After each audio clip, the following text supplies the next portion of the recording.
Welcome to the Jacksonville Momcast, a podcast dedicated to telling the real stories of local Jacksonville moms. Sponsored by Jacksonville Beach Moms, each month we'll cover topics to help you navigate mom life on the First Coast. Thanks for joining us as we tackle all things motherhood and more with a focus on the 904.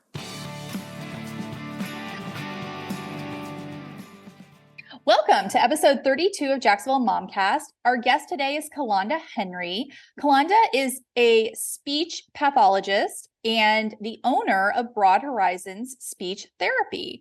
Calonda, thank you so much for being here. And go ahead and start by telling us a little bit about yourself and your family. Hi, thank you so much for having me here today. And again, my name is Calonda Henry. I am a licensed speech language pathologist. And under that hat, I wear several other hats as well that are very important to me. So first and foremost, I am a wife to my lovely husband and also a mother to a very strong-willed 4-year-old. So in that, my life is always filled with fun activities, and I'm a daughter, a sister. I have 2 older brothers and 1 older sister, so I am the youngest out of the crew. And in my free time, I just enjoy shopping, traveling with my family, and I just love to talk, which is one of the reasons why I became a speech pathologist. So that's a great segue into telling us a little bit about your business, Broad Horizons Speech Therapy. Yes. So Broad Horizon Speech Therapy is a full service pediatric speech and language therapy clinic. We actually held our grand opening for our new office on December 9th. And our new office is located off of Bay Meadows and 295, right near Atlantic Coast High School. So we offer a wide range of services for ages 1 to 18. And we also partner with local charter schools and private schools to provide school-based speech and language pathology services. In addition, we accept various insurance plans, and we also work with teletherapy options across the state of Florida. We offer parent coaching. So for parents who are interested in learning more how they can develop their child's speech and language skills, we do that as well. So the business was created in 2019. And then we went full time in the midst of a pandemic. And we're going to talk a little bit later about the role COVID has maybe played in impacting child development and some of those, what we're seeing now with some of those kids. So we're definitely going to circle back to that. But first, walk us through exactly what a speech therapist does. All right. So speech therapist is normally the term that everyone knows us by. And so our formal title is speech language pathologist. And so that deals with the study and the relationships of everything that encompasses under speech and language. The thing that we hear most frequently is, oh, so you work with kids who stutter or they can't say a certain sound, which that is true, but that's only one of the areas that we cover. So we cover so many different areas from speech sound production to understanding of language, expression of language, training for devices for children who may be pre-verbal or nonverbal. We do coaching. We work in the schools, voice, stuttering.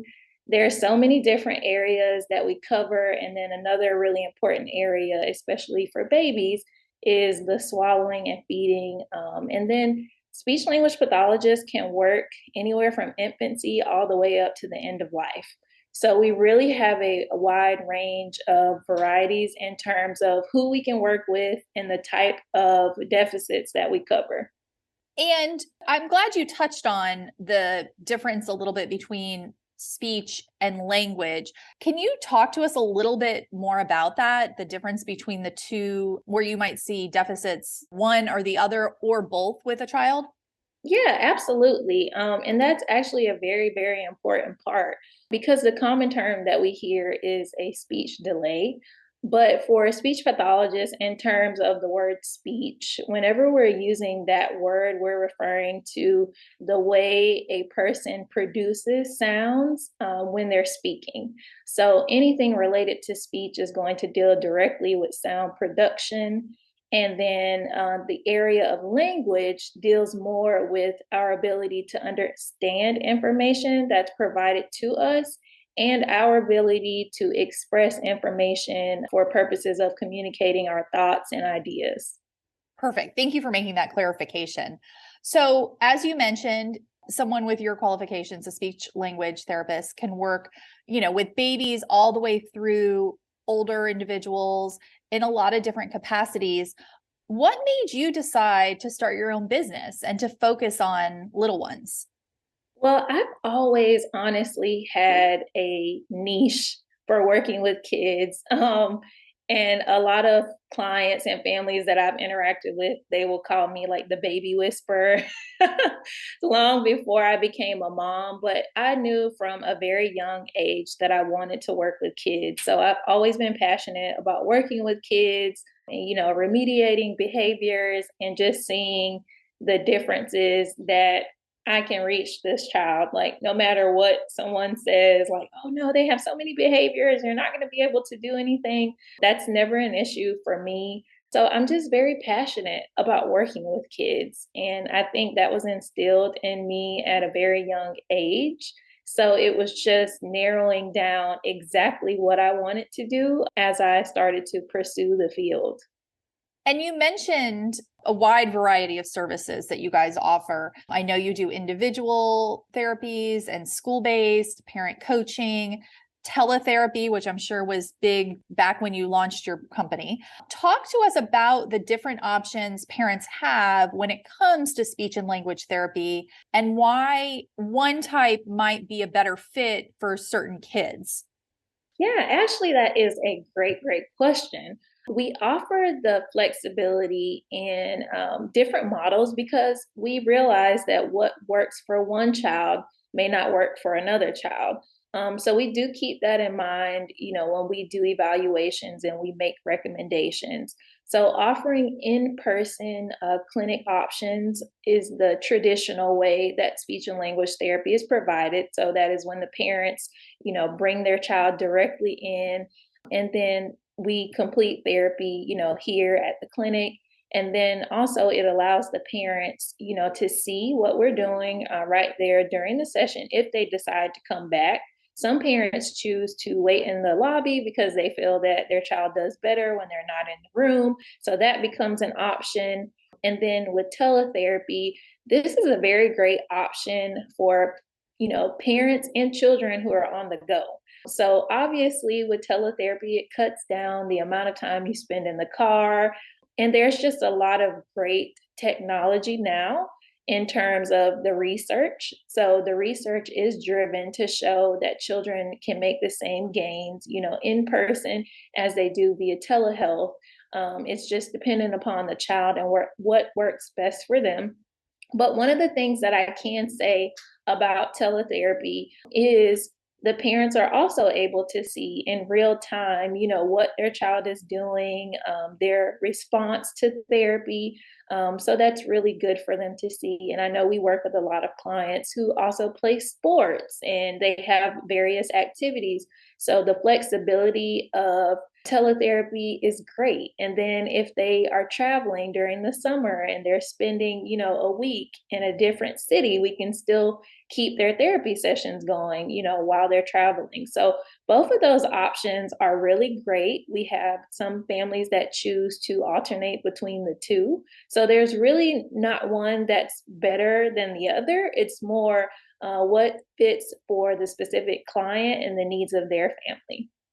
And I love seeing providers offer parent coaching. I think that that is something in the last, maybe as a byproduct of COVID, but I think that in the last like 5 years, you've seen a real push for that. And We were chatting before we started, but I have a speech graduate, and 10 plus years ago, there was no parent coaching. And I actually went to the speech teacher and I was like, we're going to be traveling. If you show me what to do, I will do it, but I'm not trained in speech. And so do you see kids be successful or make additional gains when the parents are more engaged like that? Oh, yes, definitely.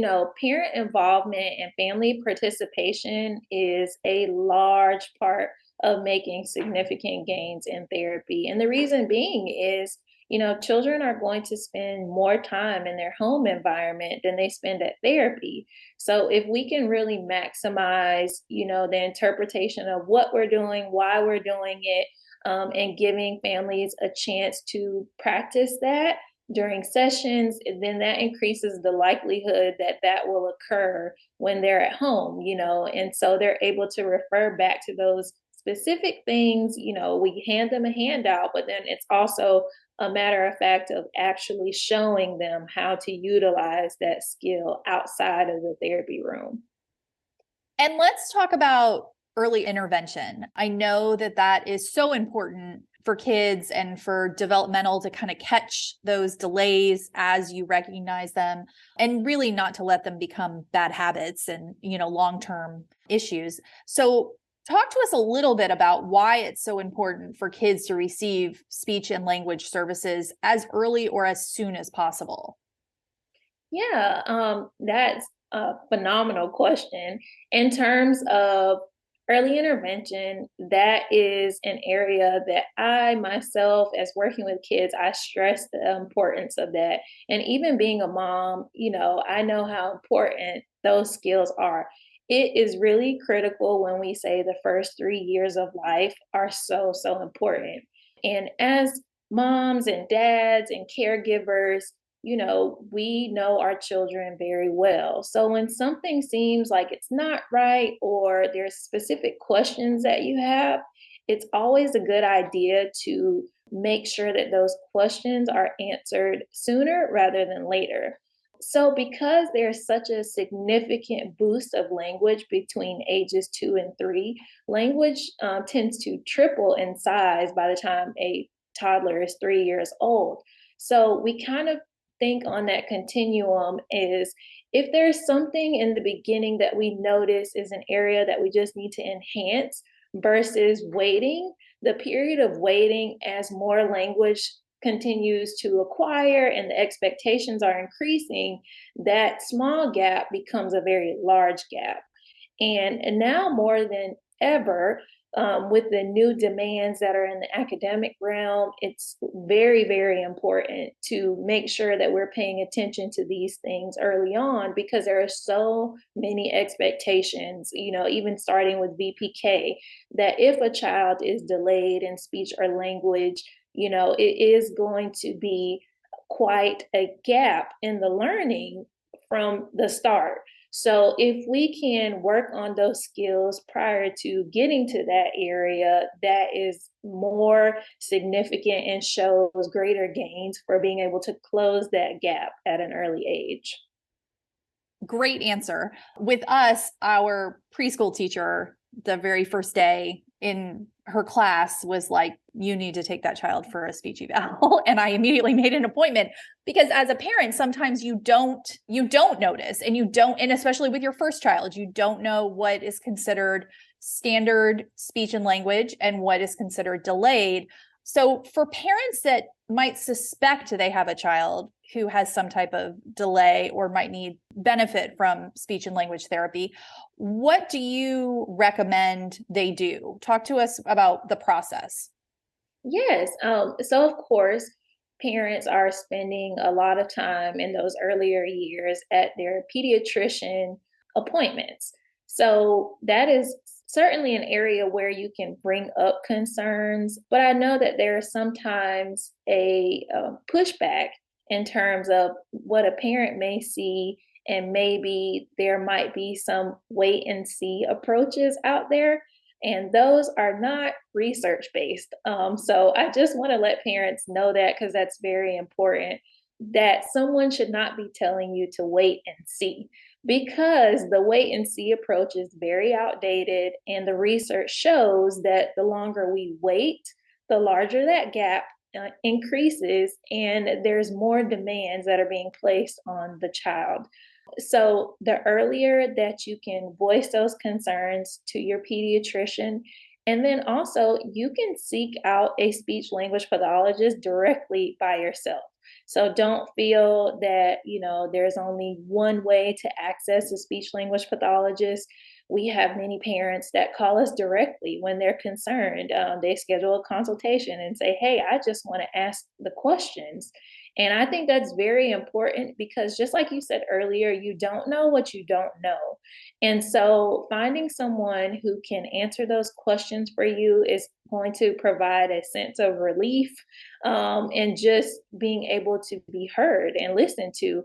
And that's very, very important. So at any time when you have questions, we offer screenings, and there's many options that parents can take in that route. But just to know that, getting a referral from the pediatrician is not the end all be all. That is definitely a good step, to get that process going if you're not sure, but you can reach out directly to a speech language pathologist when you have concerns. And what's the youngest age you've worked with? And then what age do you see your standard intake of speech and language patients? The earliest age that I've worked with personally has been 12 months of age. And that just kind of goes, I would say our standard that we usually see is age 2. Obviously, 1 year olds, the skill set is very different in that aspect. So by the first birthday, we're looking that a child, they're able to have some approximations for certain words that are in their vocabulary. They're saying mom and dad, or mama and dad, and maybe not yet necessarily having defined meaning to those words. And that can happen the closer the child gets to 2. But definitely by 2, I think this is usually an area where most parents tend to hyper focus because they start to go to the park and different activities. They're in their child's classroom, maybe at a daycare, or they see other children, in the family who are that age. And then they start to wonder, like, oh, my child is not talking as much as their peers. So definitely at that time, the 2-year-old range, we tend to see a lot of referrals come in at that early 2, mid 2 range. And usually that is the age, especially with the pediatricians, that they tend to, when you go to that second year appointment and they notice that the child doesn't have quite enough vocabulary yet, or the parent has voiced concern. So those are the most prominent ages that we see. And when a child enters speech and language therapy at, maybe 2 to 3 years old, about how long do they typically continue with therapy services? Because I know that, eventually the goal is to graduate them out. How long do you typically see them for? So this is one of the things that's kind of like there's no set date, and it's really hard for us to determine that, because once we determine what the child needs, we set very specific plans of care, dedicated and catered to that child specifically. So what 1 2-year-old looks like may not be necessarily the next 2-year-old, and the different needs and demands. So depending upon where the child is on that continuum is going to really drive. And then again, those things that we discussed earlier, parent involvement, parent participation. We have some families who are very, very eager to get in and get out. So we stress the importance of home programming. The more that you're doing these things at home in addition to therapy will show the chances of you being able to exit therapy sooner. So that's very, very important. And typically, when we write a plan of care, we're writing it for a month, 6 months. And then at that time, we'll do some reevaluations and reassessments and look where the child is progressing and see where we are at that point. Some children exit very quickly, they are just a little delayed and just need to catch up. Some children may have other secondary issues or other primary issues that may extend their time that they're in therapy. So there's definitely different caveats to how long a child can be in therapy. Good answer, because there are so many different variables. But again, I like you stressing the importance of at home working with parental involvement. So let's talk about COVID. For a lot of kids, it was a very difficult time. There were limited options for in-person therapy. We were all kind of new to Zoom. I feel like we're all experts at this point. As a service provider, first of all, what trends have you seen in the area? And you did talk a little bit about, a wide variety of ways to service kids, both in person and through technology. Are kids making up for lost time? And is there anything specific parents can do if they still have concerns about a lag? I feel like our whole generation has a lag, but when is it normal, developmental? We're all kind of a little behind because of what we went through. And when is it something we should be concerned about? So talk to us a little bit about, that's a very loaded question, but talk to us a little bit about all of that. Yeah. So during COVID, I think, globally, we all saw a shift. So, especially when it comes to school based services, those are very, very large caseloads. So, a lot of parents were concerned that, my child needs these services, and how are they going to get these services at home when they were being pulled at school to get these services, and they know how important it is as well. So that was definitely a shift, from taking a 70 plus caseload and driving it all the way home to online. It really made a shift for speech language pathologists to become even more innovative than we were already, because teletherapy was something that was already happening before COVID. It just became more prominent during COVID because that was the only option for many practices and facilities to offer that.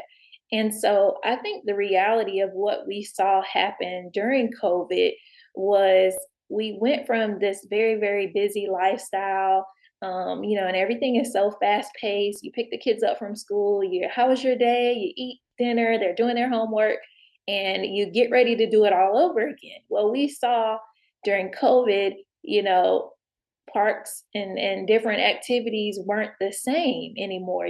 People weren't frequently going to the park. They weren't going to play gyms and things of that nature. And so there was a lot more time spent at home. And then obviously because parents had to work, right? Like I know I had to work during the pandemic, and I had a 2-year-old home, and I was trying to potty train. So imagine doing potty training and teletherapy all day with children. That was a very interesting time. It was a wild ride, but I saw how much those demands of working home as a mom became quite stressful, because now I went from, having maybe so many hours in a day that I was spending and playing to all day, working, and then being expected to make sure that I'm keeping my child's language and communication skills going on. And so I think at the time, the shift of COVID really brought us back to how important communication is. Because we live in a technological based world where we're always like texting, and we were all there in the thick of it. So there was discussions had because we were all with each other and there was nowhere to go. So I think that that's definitely a shift that we saw. And a lot of parents were able to see things that maybe they didn't see before, because now their child was at home. They were able to see maybe specific learning deficits that they were having, because they were able to hear the expectations of what's going on in a classroom. Because I'll be quite honest, even myself, I graduated high school in 2008, and just even being in schools, I can tell you it's very different from when I was in school. So I think a lot of parents were able to see that during the pandemic, like, wow, there's a lot going on in these classrooms that I realized, I didn't know. So I think in terms of, did the pandemic cause like significant delays in students? I think the answer is, again, what was going on in the homes at that time, because the demands increased for parents to work at home, which meant less time that they were able to spend and interact with their children. And then there was such a large demand on doing work and assignments. And I mean, let's be real, a lot of the new learning and curriculum nowadays, most parents were like, what? I don't even know where to start with this. So there were a lot of frustrations added on top of that. And so I think, in terms of dedicating the overall global delays to COVID, it's not necessarily COVID, but it was the lack of communication that was happening during COVID, because we were expected to now perform all of our activities in one specific area. Like you said, we were all on Zoom, we were all doing these things. And so that really just changed the face of communication, because children weren't able to, go outside or go to the park or play with their friends at recess as they were doing. And it was a change. Like, we had to, refigure things out. And my kids were a little bit older during the lockdown. And so they immediately figured out how to movie share, and they're all watching a movie on Netflix together online, and they have the phone, they have a computer with the screen with it streaming, but then they have the phone, everybody's on a call. So it was interesting to see the teen and tween age group adapted almost immediately, while the other ends, the littles and the bigs, the older people, were like, we don't know what's going on, so help us, please. So let's talk about screen time. Do you see screen time influencing language delays, or how does the use of technology really impact what you're seeing with kids and speech and language? Yeah. So one thing I always say, too much of anything is not a good thing. But one thing I am is, I'm a realist. And we live in a technology driven society. So nowadays, our children are exposed to way more technology than what we may have been exposed to, than what our parents may been have, exposed to. And so that's just ever changing and ever growing. So there is a certain extent to, we're going with the movement of time, but we also need to be facilitating and aiding what we choose to do with our children. So there's a lot of unique programs out there. There's some great different shows and episodes on YouTube that I love as a speech pathologist, because there's so much vocabulary. It's rich in vocabulary. But one of the things that I always tell parents is, if your child is going to participate in screen time, it's a very good idea for you to be a part of that screen time. So you can comment on what they're watching, and not really, make it about question time, but like, oh, did you see what happened there? And talk to them about what's going on, versus just solo, strict iPad time, and there's no communication going on. So one of the things that research has shown us, especially in terms of that increased amount of screen time, is that it does create different expectations for a child, because they're in control. If they don't like something, they can just swipe and change it. And so that we did see differences, obviously, when children have increased amount of time on screen time, then being able to change activities or shift. There are certain skills that cannot happen on an iPad, because it's very one-sided. There's no expectations of, like, a communication exchange, to where I say something, you say something back. The user is in control of what happens. And if they don't like something, they can get rid of it. They can go on to the next thing. So that makes, attention to one specific task and changing things very hard to encounter. So those are definitely things that we see with too much screen time. But then, of course, like, we use technology in our sessions. We show parents how to facilitate. There are some really great, phenomenal apps out there in different divisions, and just being able to use it effectively. But we have to remember that technology is a tool and not a toy. So there really is great value in making sure that our kids get time to actually, play, because play is so important for their skill set and for them to be able to learn how to problem solve. And those are just things that you cannot get from using a device all day. So we have to keep that in mind. And then, of course, we have many clients who utilize a device for speech generated purposes. And it's the same thing, that's their voice. They're using it for a dedicated reason. So it's not just something that they're playing on 24/7. So we have to all keep that in mind. An interesting perspective I had not thought about, that even when you're watching something entertaining, there's no communication involved. So that's a good way to think about that. I like that. Any tips for parents to help kids develop good speech and language habits early on so that maybe they don't need your services?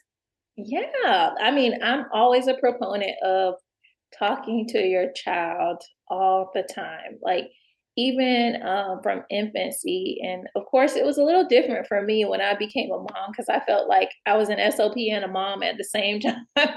So a lot of things that I was doing innately. But I'm always trying to tell parents to do things that are real and provide value in their home. So obviously, I don't expect you to go around and follow your child all day, because we all need breaks from our children and they need breaks from us. So that's a part of communication and developing social skills and things of that nature. So I think the best thing is just when they're babies, and even though they're not yet speaking, it's our job to kind of put them in a language rich environment. So the more that you're speaking to them and talking to them about things, those communication skills are developing early on. So long before a child ever says their first words, like, they're developing skills that are going to help them with communication. So, developing joint attention when they're rolling an object back and forth, you need joint attention to have a conversation back and forth. So there are many things that happen before words happen. So, and I think that's really important, because a lot of parents, especially their first time parents, assume, well, my child isn't speaking yet. So, like, why am I talking to them all the time? It's not like they're going to talk back to me, but you're feeding them the language that they need to hear in order for them to later be able to use it. So, research tells us that some kids need exposure to something like over 800 times before they're actually able to use it. So the more that we're able to expose our children to different types of vocabulary, you become the narrator. You're telling them about what's going on, but then you're also filling in words that they would potentially use one day. And which is interesting, because how many times have we seen, we have a go-to phrase that we repeat a lot with our kids when they're young, and then they start saying it, and you're like, whoa, how did that happen? But it's because they've heard us say it time and time again. They've watched the context in which we say it, and then they learn the skill. So it's the same with creating vocabulary for our children. That is the best piece of information I can say. And then also paying attention to ear infections, because ear infections are a leading cause of speech delays. And so a lot of children, if they have significant amounts of ear infections, that can cause a speech delay. So that is something to keep in recollection in your mind. Children are obviously given a hearing screening at birth, but at any time when there are any issues that arise with speech or language, that is the first area that we look at, is to see how well that child is hearing. So that is definitely the two areas I would say to be mindful of, those two things. I had not thought about the ear infections, but that's a great tip for parents. Anything else you'd like to add before we wrap it up? I think we've talked about some great things. And I think the real thing that I would just like to tell, the moms and the parents out there is, you're doing a great job, and we all need to keep that in mind. Life is busy. And even when we create home programming for parents, we want it to be functional. We're not going to make you do something that's like going out of the way. So just think about your daily activities and what's important to you and your family, and really figuring out how you can drive communication, but also keep it fun and exciting and engaging. So I think those are the best tips that I can provide to moms. And then just knowing if you're a mom and you have that gut feeling that something isn't right, there's no harm in getting an evaluation. The only thing that that does is help to rule out concerns, or it helps to provide a better picture of your child so you can really know how they learn best and how you can help them grow and thrive in the future. Excellent, excellent words to close us out. So I ask everybody, what is your favorite thing about being a mom in Jacksonville? Ooh, being a mom in Jacksonville. Now I think there's so many fun and engaging things for my son to engage in.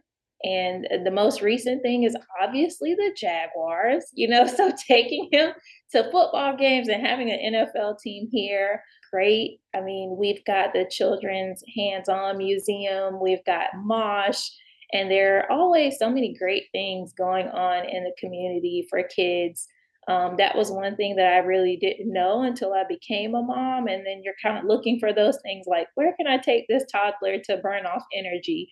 So there are actually lots of things and lots of local businesses that provide, like family fun days and entertainment days. And, knowing all of those things, there's really something to do all the time, I feel.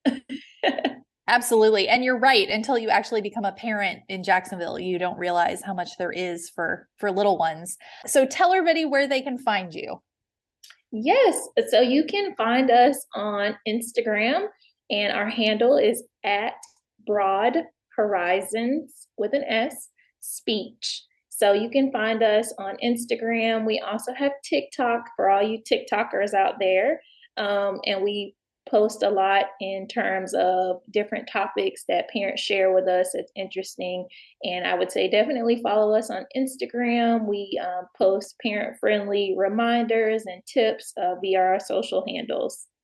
And we'll put links to all of that and to your website in our show notes. Thank you so much, Calonda, for being our episode 32 guest. And thanks for listening. Thank you. Thanks for tuning in. If you've enjoyed this episode of Jacksonville Momcast, be sure to subscribe wherever you get your podcasts and follow us at Jacksonville Momcast on all the social medias for show updates and more information about our guests. To learn more about what you heard today, visit our show notes at jacksonvillemomcast.com. Thanks for listening.